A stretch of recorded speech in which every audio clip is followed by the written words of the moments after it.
Welcome to day 17. I think that's what it is, day 17. Do you know why on YouTube videos people do this kind of thing? They change the perspective. Like this. Every now and again, sometimes every 10 seconds or so, they change the perspective like that in the video. Do you know why they do that? It's something called a jolt. When the scene changes, the second the scene changes, your brain has to reacclimatize to what it's seeing.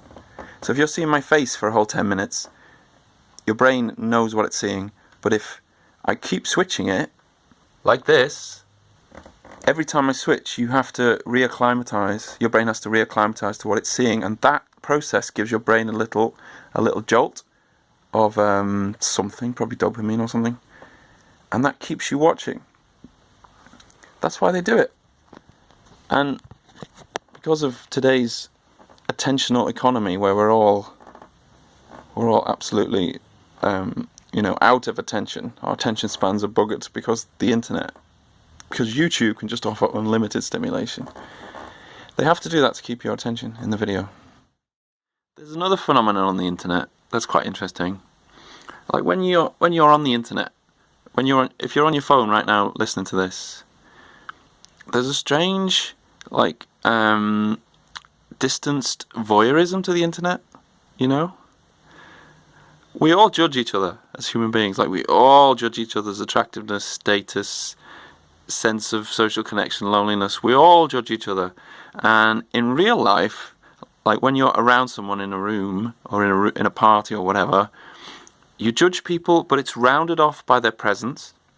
Like it's rounded off with compassion because they're in the room with you, and there's a sort of there's a weight to somebody's presence. But seeing my face on the internet doesn't have that. Like, I'm almost an abstract avatar to you, and it's almost like you can watch me in a sort of voyeuristic way without having to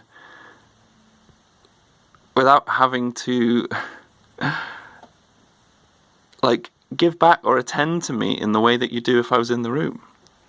You're totally free to judge me without any payoff, without any downside.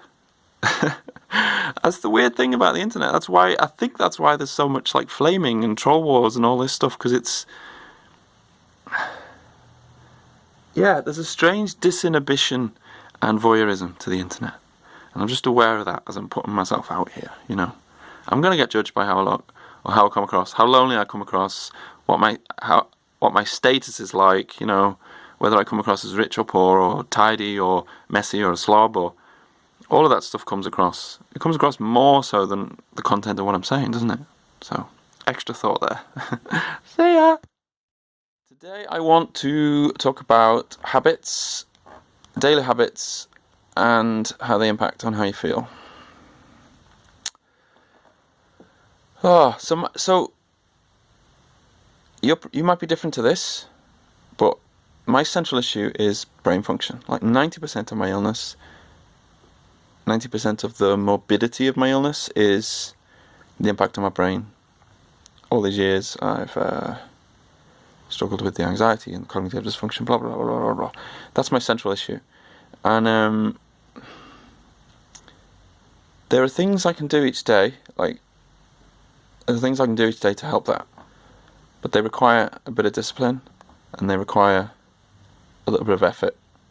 And on the days when I do it, I experience a better brain state, and then from that jumping off point, I can have a better day in general. If a social interaction happens, it tends to go better when my brain is better.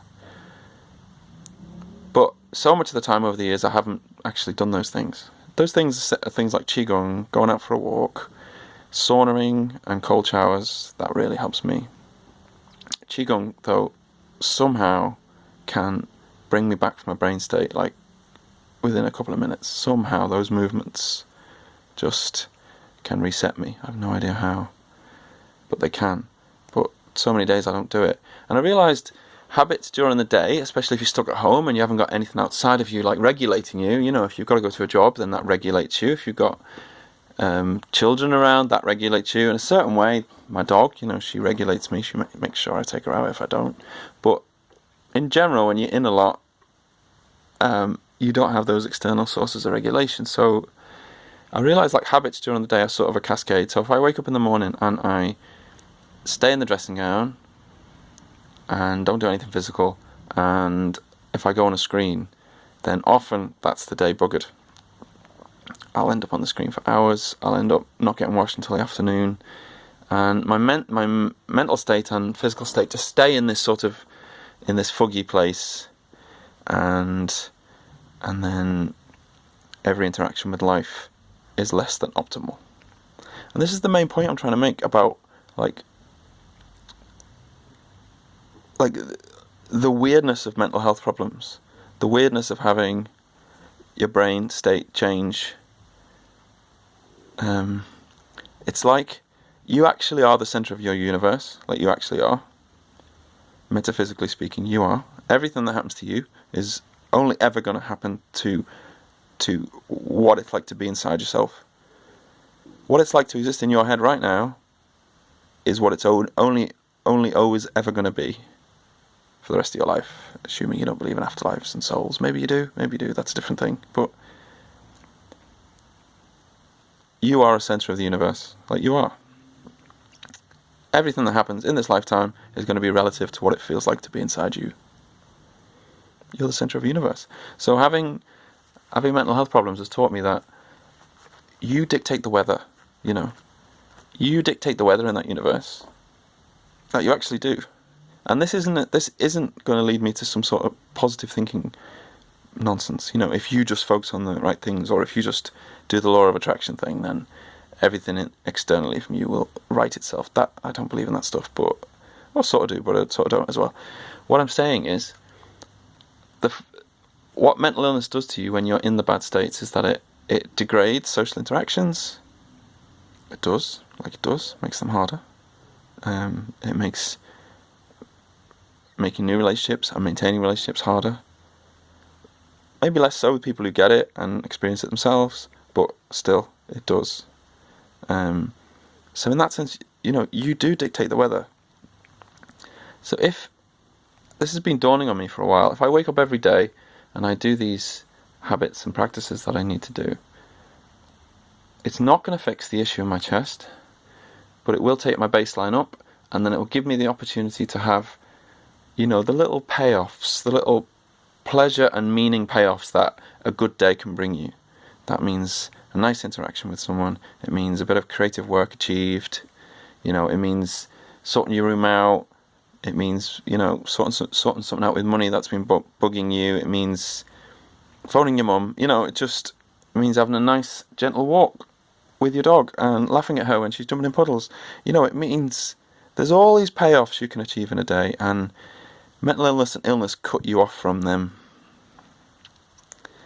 Really, I've been thinking for a long time that discipline is going to get me to a better state, and I really need to. I need to take myself seriously enough to actually be disciplined enough to do these practices and not get lost in screens and not get lost in being stuck in the dressing gown.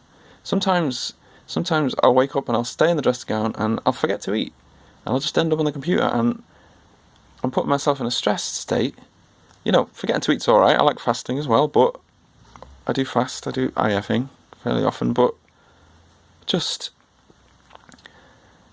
I've been in this mad loop for years where the mental illness impacts on my behaviour, which puts me in a stressed state, which probably impacts on the illness, which cuts me off from the pleasures of life, which goes back round in a cycle and affects my behaviour, affects my choices, affects my self-esteem and self-image, and it's like this cycle. And it is not created by me. You know, I'm thinking about this with a compassionate mind, because, you know, having a horrendous infection in your chest is a pretty horrible baseline to live with. It's a horrible starting point. Like, it is. It's bloody horrible. But I think I've got to mature enough to have the discipline and the self-respect to choose those less stimulating activities, a bit of Qi Gong, a bit of walking, And just lying down, resting. Like, lying down and resting is really meaningful to me when I'm sick. It's actually contributing to something. You know, I'm working on something when I rest. I'm working on my body getting some progress on the illness. So even resting is more meaningful than getting lost in screens. So would you guys remind me of that, please? Regularly, would you give me a little nudge on the forum and just say, have you done your Qi Gong today? Have you done your sauna? Have you sat down for a while and perhaps meditated or rested? Have you done something self-caring rather than getting lost in escape and stimulation? Would you do that for me? See you tomorrow.